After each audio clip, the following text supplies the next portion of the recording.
on this Wednesday night, shoring up democracy's defenses. We expect social media platforms to take concrete action. Ottawa reveals its plan to deal with potential election meddling, taking up arms against a weaponized social media.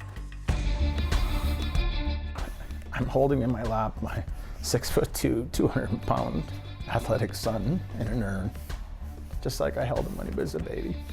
A heart-wrenching interview with the family of the youngest Humboldt crash victim, plus the last of the victim impact statements. And for millions of Canadians, just one word summed up the day perfectly: cold. We'll get right to the center of the polar vortex. This is The National.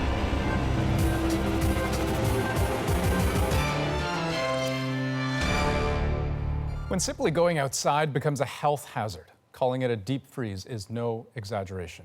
Dangerously cold temperatures have set in through much of North America, prompting winter warnings from the north down to the prairies and across central Canada.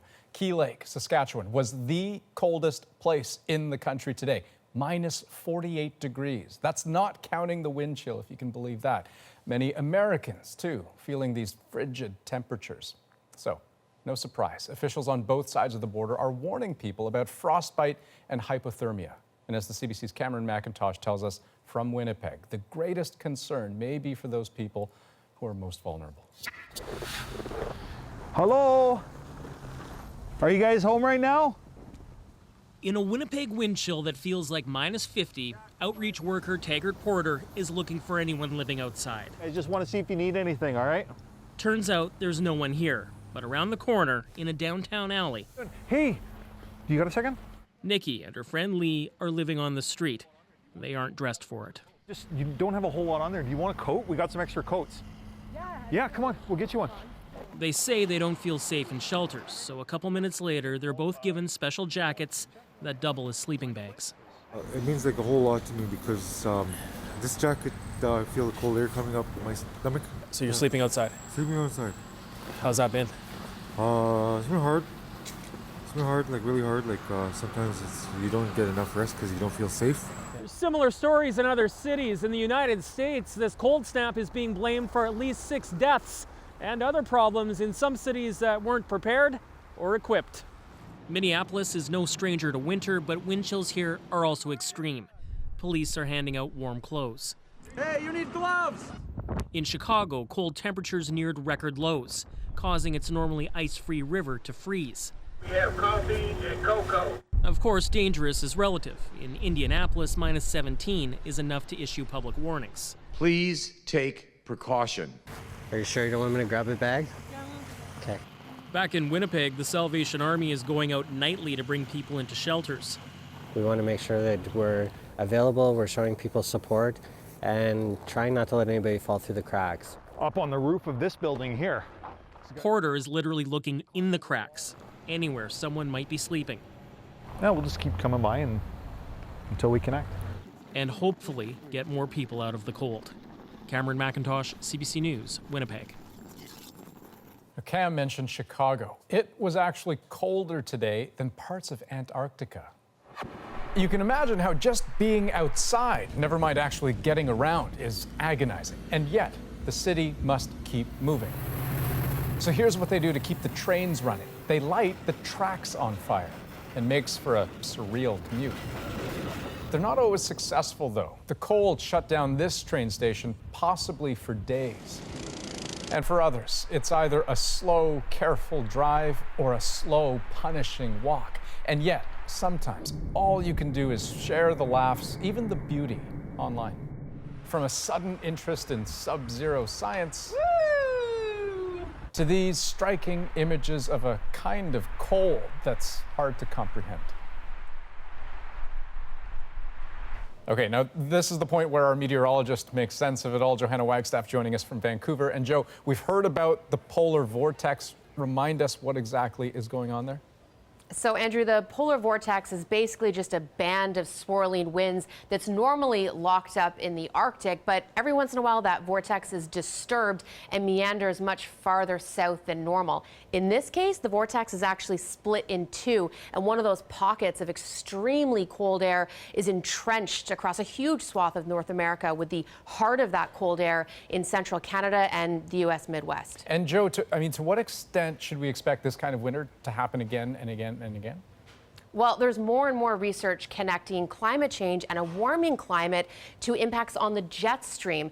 The temperature differences in our warming climate between the Arctic and the rest of the globe aren't as great because the Arctic is warming so much faster. And that's causing the jet stream to slow down, become wavier, meander more. And that opens the door to these weather events that get sort of locked in place longer than normal. So while we won't see every winter look like this, what we will see is more extreme weather events like this one. Okay. Johanna Wagstaff, thanks so much. You're welcome.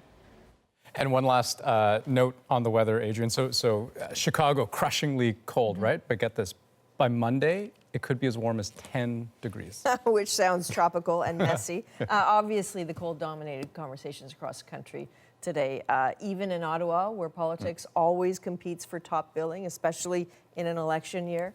You see, Canada is looking to ward off the type of threats that tainted the last U.S. presidential election and the Brexit vote. So the government has come up with a sweeping plan to fight election interference. It includes a special panel that's supposed to sound the alarm if democratic rights are being undermined, and $7 million to help teach Canadians that what you see on Twitter or Facebook may be designed just to deceive you.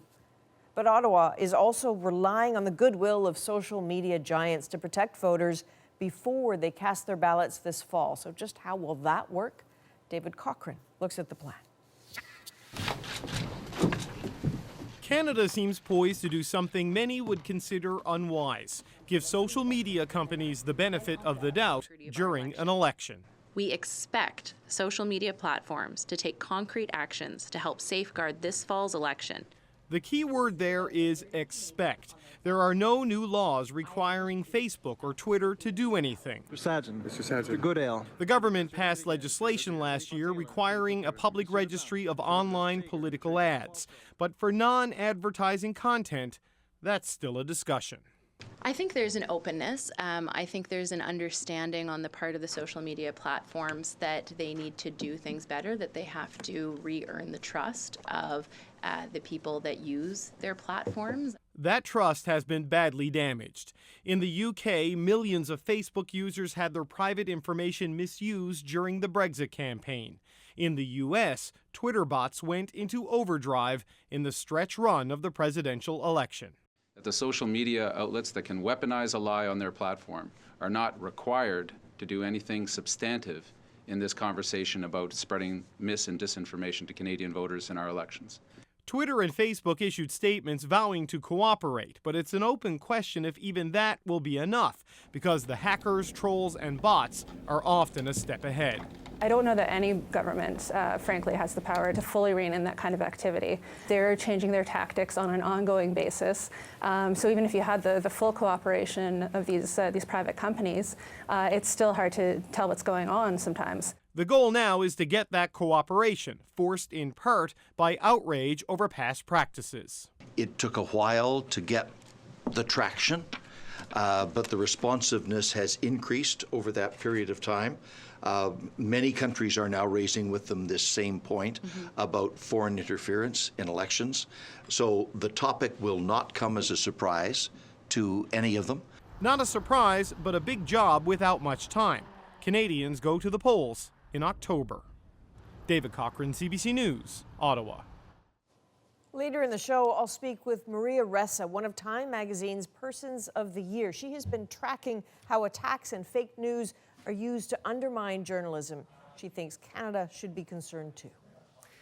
But first, it was another emotional day in a Saskatchewan courtroom, and there was a very unusual meeting as well, as families affected by the Humboldt bus crash described how their lives have been forever changed. The first to speak today were the parents of Dana Bronze, the team's trainer and athletic therapist, and the only woman on the bus. It was her mother's dream to help Dana plan a wedding. Today, she said, yes, we did walk her down the aisle, but we weren't escorting a bride. We were escorting a casket. We are devastated. I don't know. How do you describe a loss of a child? People say they can't imagine what we're going through, and I think, no, you can't. More than 90 victim impact statements have been read or submitted. Susan Ormiston has been in the courtroom listening to each of those heart-wrenching stories, and she also spent time with one family still struggling to cope with their loss. The windswept corner will never be the same. Lives frozen in time on April 6th. And 65 kilometers down the highway, countless stories of pain and promise extinguished. I've cried more this week, just, like I have all year. It's just because all their stories are our stories, right? Raylene and Russ Harold are parents of Adam, a farm boy who grew into a strapping young hockey player with a real chance at the NHL. And maybe after that career, take over the family farm. Not now. He would have been the fourth generation on our farm. So all the years that we've worked to make our farm better, who's taking it over now? Adam joined the Broncos just for the playoffs. He was the youngest to die, just 16. The memory is fresh as yesterday. I think back to we just came back from a trip. We haven't buried Adam yet, and I sat down in his favorite chair in our living room, and I took his urn and I set it on my lap. I pulled out my phone and I showed him pictures from our trip.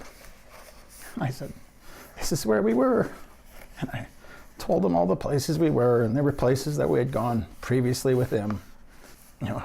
I'm holding in my lap my 6'2", 200-pound athletic son in an urn, just like I held him when he was a baby. Russ and Raylene came to the court to tell the truck driver how their lives, like dozens of others, was ripped apart. Up till April 6th, and life rolling along happy, and everyone always says the $1 million family, a boy and a girl, right? Everything cruising along. And boom, in a split second, things change. Are you angry? I'm very angry, absolutely. I'm angry at the world. So many parents have pointed questions still for Jaskirat Singh Sidhu, the truck driver. Was he daydreaming? Was he just not paying attention? Or did he just was in a hurry and just thought he had to keep going? Like, why? That's what you want to know, is why. That's full.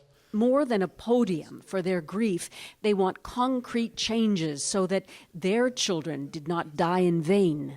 Somehow we have to get those drivers trained better, or being more responsible or cautious, or I don't know what the right term is, but I think for me that would be a big step in the right direction. Seatbelts are another thing.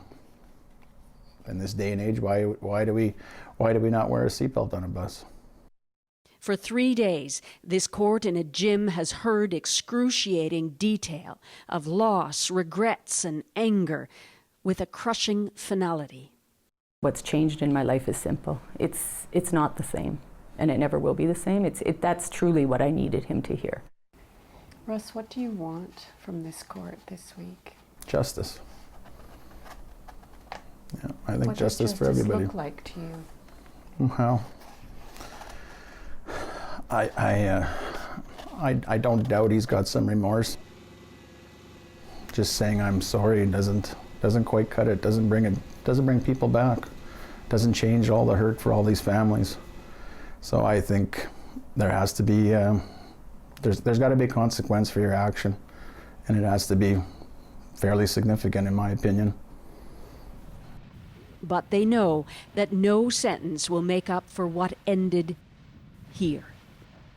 And let's bring Susan in from Melfort, Saskatchewan, with details, Susan, of an extraordinary meeting that happened today. Yeah, I remember Scott Thomas, father of Evan, who died in that crash. Well, he had a private meeting today with the driver, Jaskirat Singh Sidhu, in a meeting room just off the court. It was 15 minutes, very emotional. Thomas said he asked Sidhu direct questions, but they will remain private. But they each talked. There were Sidhu's relatives in the room. They cried. And he said he felt much better for doing that, adding that in his opinion, Sidhu's family is also devastated. Susan Ormiston, thank you. Turning now to Venezuela's deepening national crisis, thousands of protesters hit the streets again today, while two starkly different leaders battle for control of a country. Ruling President Nicolas Maduro is increasingly isolated at home and abroad. As Ellen Morrow explains, an attempt to check the growing power of his main rival received immediate blowback. On the streets of Caracas, calls for unity and freedom. I want my country to be free, this woman says. That's the only thing I want. Juan Guaidó, National Assembly leader and self-declared president, called the protest after Venezuela's top court froze his bank accounts and banned him from leaving the country. Today, he marched alongside his supporters. We have begun to build a majority, he says. We want a transitional government and free elections.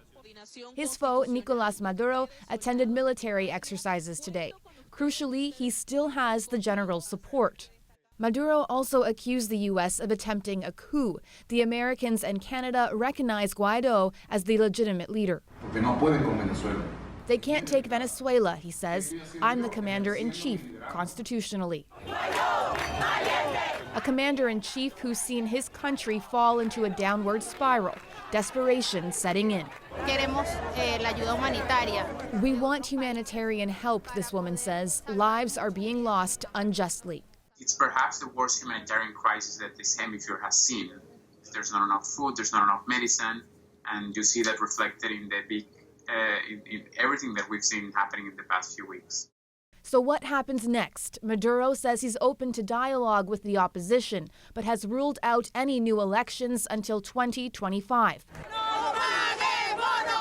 That's not enough for those on the streets. They want change, and they want it now. Ellen Morrow, CBC News, Washington. Here's some of the other stories we're watching tonight. Polls are closing in less than an hour in a BC by-election that could tip the province's balance of power. A win for the Liberals would give the party 43 seats. That would be the same number as the governing alliance by the NDP and Green parties. And it's why this is being seen as one of the most important provincial by-elections in years.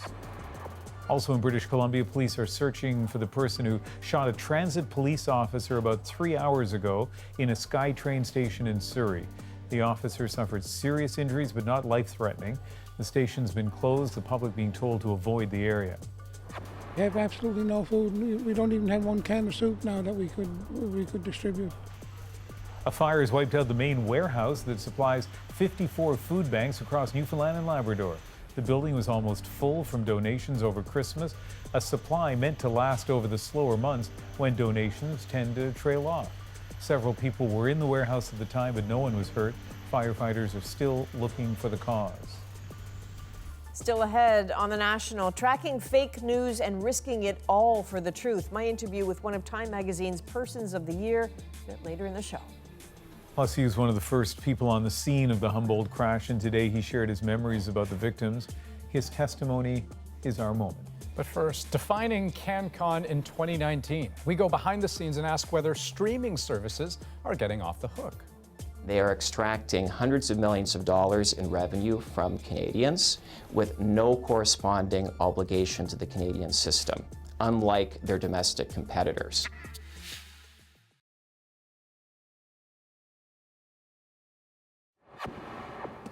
Some of the biggest names in Canadian film and television met in Ottawa today. Among their key concerns, how streaming companies like Netflix should be regulated. Now, it says it's on track to exceed its $500 million commitment to produce original content in Canada. But here's the thing. That content may be made in Canada with the help of Canadian crews, but it's not necessarily considered Canadian content. And as Diane Buckner shows us, that taps into an age-old debate, now reignited. What is CanCon and who should pay for it? Pictures up. Ladies. On location for season 3 of Kiefer Sutherland's show, Designated Survivor. Shot in a suburban Toronto studio, a crew of close to 200 people work on the Netflix series. The producer feels lucky to have the space. To shoot in Toronto right now is, it's difficult to even find a spot to shoot because all the warehouses, everything that could be turned into studio space is studio space right now. Canada's $8 billion production industry is booming like never before. In another studio nearby, a set is under construction for another Netflix series called Lock and Key. Foreign streaming services, from Netflix to Amazon to Hulu, are creating jobs here, but they make no contribution to the government-sponsored funds that support Canadian content. That's an outrage to some. They are extracting hundreds of millions of dollars in revenue from Canadians with no corresponding obligation to the Canadian system, unlike their domestic competitors. The government is concerned as well. Last year, it announced a review of the almost 30-year-old broadcast legislation. Many players, including web giants, are not contributing to the system. So what we want is we want fairness in the system. The review's expert panel has received 2,000 written submissions from interested parties, including one from Netflix that insists any new regulation should unambiguously exclude online services. All of this is taking place in an environment where there is no Canadian content emergency. In Ottawa, this media professor thinks it would be a mistake to impose additional costs on foreign companies, which could be passed on to consumers. We know right now that Canada has some of the most expensive internet and wireless services in the world. And so saying that we're going to increase fees on those services, I think runs the risk of making those services less affordable. But the head of the Producers Association insists content providers of all types need to play by the same rules. The whole world is grappling with this issue. France and Germany have also begun addressing this issue by requiring contributions to their own Indigenous programming.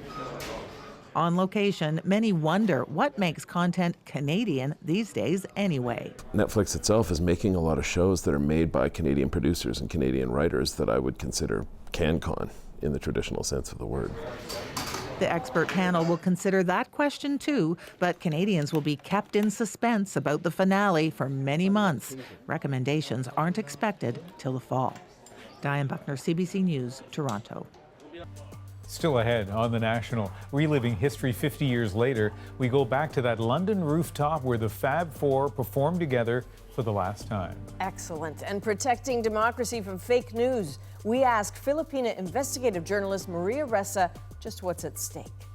Allowing this, weaponizing the rule of law, weaponizing law against perceived enemies, against journalists. This is a massive crack in a pillar of democracy.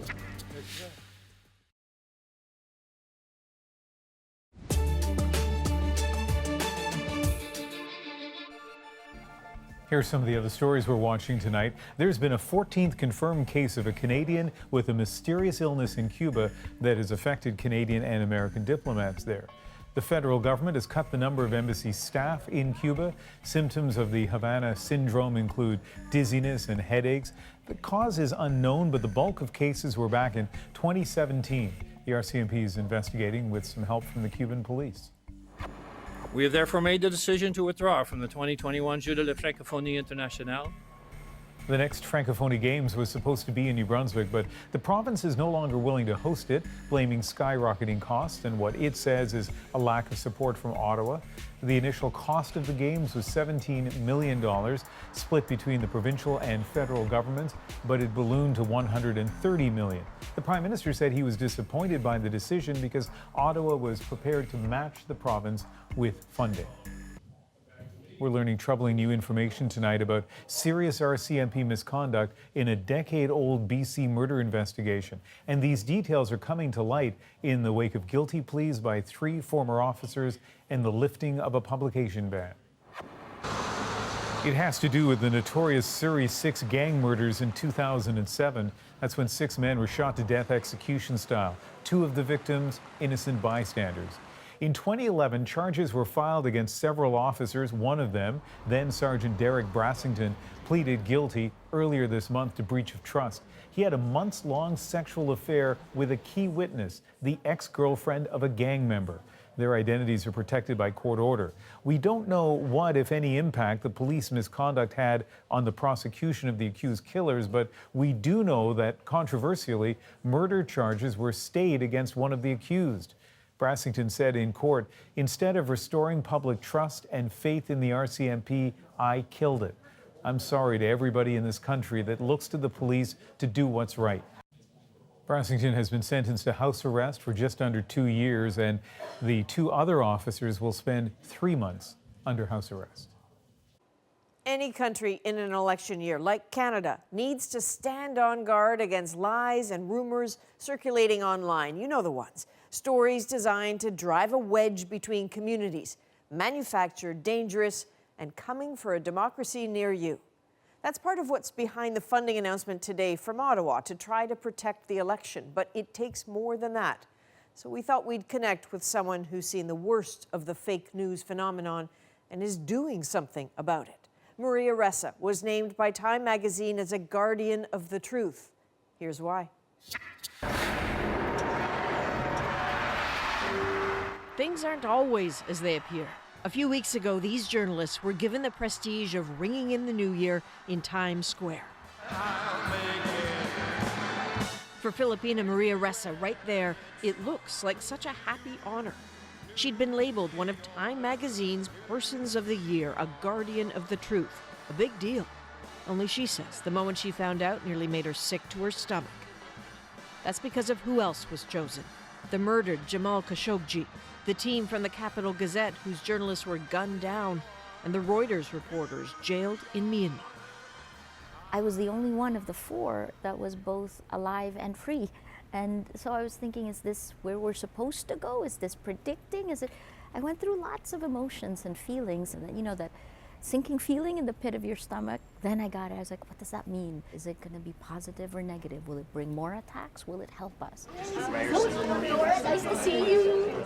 She may seem like a journalistic rock star to look at the way those in Toronto greeted her recently at a talk about truth in a library, of course. But back home in the Philippines, she's in trouble, could even go to jail. Okay, what do you got? The news organization she runs, Rappler, is in the sights of Rodrigo Duterte's government for its persistent reporting of Duterte's bloody drug war, trying to hold authority to account for the thousands of people killed with impunity. But since you are a fake news outlet, then I am not surprised that your articles are also fake. There's that fake news slogan. In the Philippines, those words carry dangerous weight. Duterte tried to close Rappler. His supporters, egged on by troll farms, have been relentlessly attacking Ressa online, trying to start a movement to jail her. I get so many threats on social media. I have no idea when it crosses into the real world. The jail threat is real. She's facing 5 arrest warrants, charges of tax evasion, a possible 15-year sentence. That tax evasion charge, the foundation of it is that Rappler is a dealer in securities. That's a direct quote, a dealer in securities. But you're a news organization. Absolutely. Dealers in securities are like stock brokerage agencies. We're not selling stocks to consumers, but they're treating it that way, and they're saying that because we sold stocks, that we need to pay these taxes that come from being a dealer in securities. The whole thing is to try to stop our political coverage, but I again hope that there are enough men and women inside the Philippine government and the judiciary system that will stand on principles, because allowing this, weaponizing the rule of law, weaponizing law against perceived enemies, against journalists, this is a massive crack in a pillar of democracy. From November 2017 to 2018, the number of countries whose democracies rolled back went up, more than double. Ressa thinks a lot about risks to democracies. That's the essence of her speaking engagements in Canada. This conversation we had on stage in Toronto, partly about Facebook's role in this. She identified early how disinformation networks used Facebook, finding parallels in, of all places, how terror networks use social media. She showed Mark Zuckerberg what was happening and how and who was behind it, how what was happening in the Philippines could happen around the world. She wanted him to shut them down, and at first, he did nothing. Lots of people dream about walking up to Mark Zuckerberg and saying, hey, what are you doing? You actually did. You got in his face. I went to Facebook in August of 2016 because we got the data from July and told them, we are where you're going to be. We're the cautionary tale. We're the canary in the coal mine. I said, you know, Mark, you should come. You have to come to the Philippines because Facebook is so powerful that almost 97% of Filipinos on the internet are on Facebook. And he frowned. And I was like, why are you frowning? And he said, well, Maria, where are the other 3%? And we all laughed around the table. Kind of a sad laugh, though, I'm guessing. Her message didn't sink in. And as Rappler kept reporting, the attacks got worse, not just on Ressa, but all Filipino journalists who dared try to hold Duterte to account. These are just some of them. Have you been threatened with violence? Yes. Have you been threatened with death? Yes. Has the violence been described to you? Yeah, blow my head off or bury me alive. She kept pushing Facebook to understand the damage done to democracies when societies are divided by lies and hate. Somehow, she thinks it now understands. A man named Nathaniel Gleicher was hired by Facebook. He used to head counterterrorism for the White House. And to look at these networks as through counterterrorism lenses is the first step, I think, to taking them down. And they've built a team. They're building teams now to do that. You know, it's enlightened self-interest. If they don't do this, people will drop them. They got pummeled last year, and I hope they've learned their lesson. Maybe. Are there lessons for Canada in an election year? Her research shows the early signs of Russian disinformation networks being interested in the conversation here. Canada, a melting pot of different cultures. When this kind of emotion is unleashed, it's hard to let rational minds prevail. Do you think Canada is ripe for the taking by these disinformation networks? I think you shouldn't be complacent.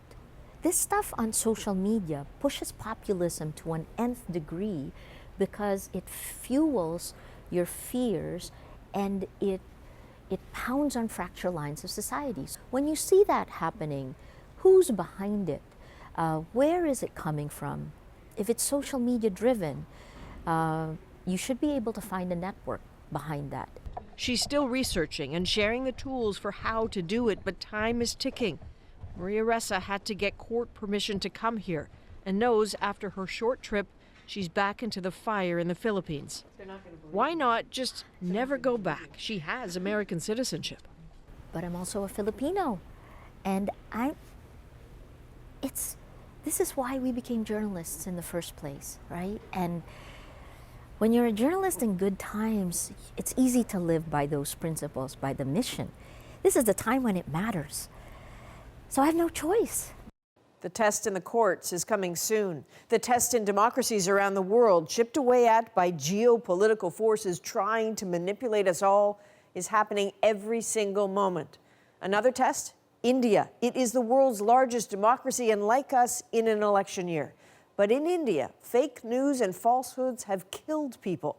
So the government is taking a tougher approach, proposing the dissemination of fake news be illegal. But tonight we're asking, can a law stop fake news? Meet Kavya.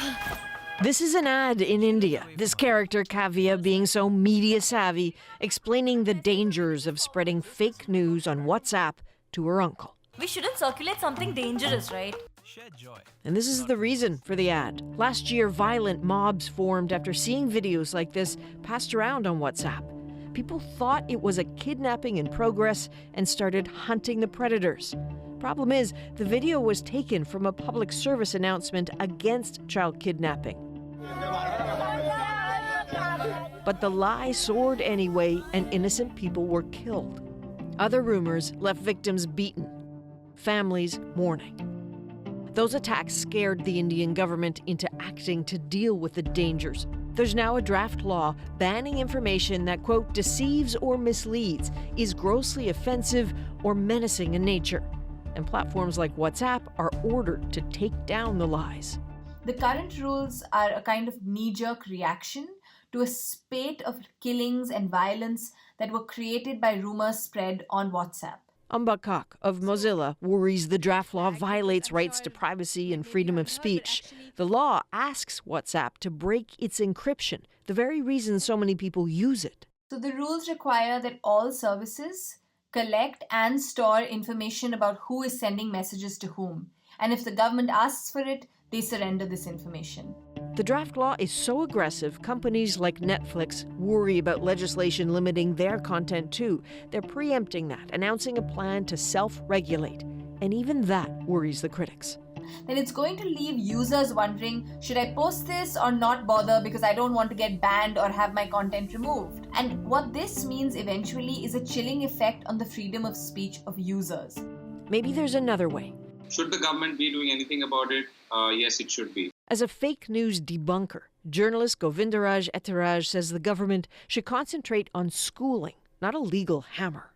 It should focus on education and awareness at the level of law enforcement, citizen engagement, children in schools, and so on. So you make people aware that what you're consuming or likely to consume is something that you need to be skeptical of or careful of, or basically be more media literate. Education helps because when police started to explain to people that those kidnapping rumors on WhatsApp were lies, the killings stopped. What also helped stop them? A decision by WhatsApp to limit the number of times a message can be forwarded. That's a technical tweak, but this is the era we're in, still searching for the right balance between law, literacy, and technology to ensure lies don't spread and lies don't kill. So how to preserve democracy in an age of misinformation? That's just one of the questions we'll be tackling in the lead up to this fall's federal election. CBC News and The National will be taking you deeper into the issues as Canada votes. Fascinating, important stuff. Okay, next on The National, one of the most memorable scenes in pop history, how London is marking the 50th anniversary of the Fab Four's final concert.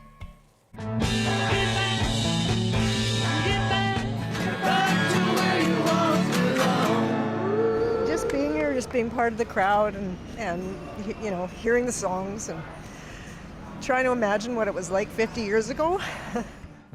And coming up this Friday on The National, David Common takes us inside a seniors' home that's embracing risk to ensure dementia patients retain some freedom. Down the hall is Sylvia. She's off exercising her freedom. And for this dementia patient, that comes with risk. Oh, here we are. Amid the hugs with her nurse May, a recognition that Sylvia is prone to falling, wears protective headgear, but isn't prevented from wandering. In some homes, they would just say, if you're at risk of falling. Yes. Oh no, we let our residents live at risk. What does that mean, live at risk? Let them live their life according to how they want to live. Like, we can't save them from injury, you know, but at least they're living their life. And being happy. Being happy. Yeah.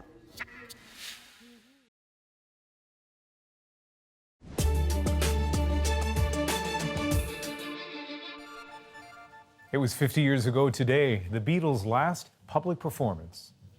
Don't let me down. Don't let me down. Well, a year after that rooftop concert, fans were let down when the group broke up.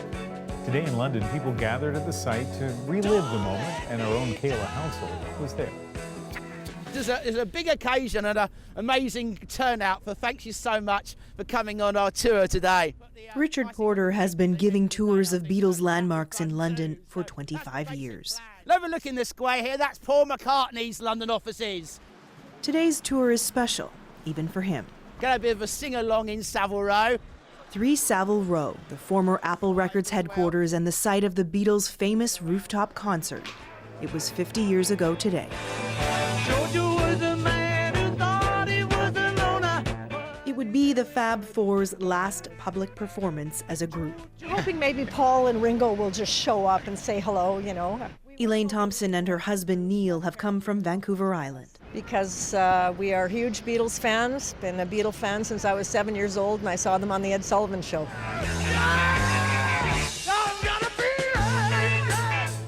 In 1969, the Beatles were shooting a documentary about the recording of the Let It Be album. They decided a public performance in an unorthodox location would make the perfect ending. One idea was a Roman amphitheatre in the middle of the desert in Tunisia. And in fact, I actually sent some people over to Tunisia to check it out, but it didn't work out. But they settled on that rooftop. William Trevor Little was there. On that day, there was a lot of people here. All the building windows were open, people were hanging out the windows, people were sitting on the wall up there. It was just exciting. Canadian Piers Hemmingson has written several books about the Beatles and made the trip to London to mark today's anniversary. It's a special day, and that I urge everyone to get out their copy of Let It Be and play a couple of tunes from the album to remember the last time the Beatles played. Get back, get back. Paul and Ringo didn't show up, but Elaine Thompson was still moved to tears. Just being here, just being part of the crowd and you know, hearing the songs and trying to imagine what it was like 50 years ago. The Beatles announced their breakup about a year after that concert, making it truly the end of an era.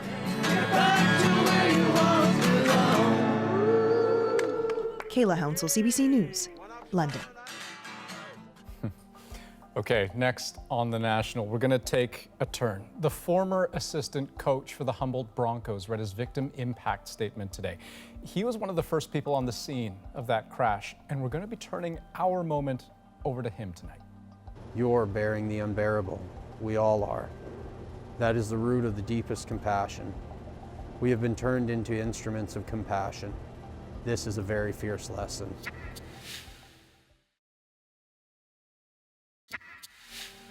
Chris Beaudrys was the Humboldt Broncos assistant coach who did not die in the bus crash. He was following behind in his own car and was one of the first people on the scene.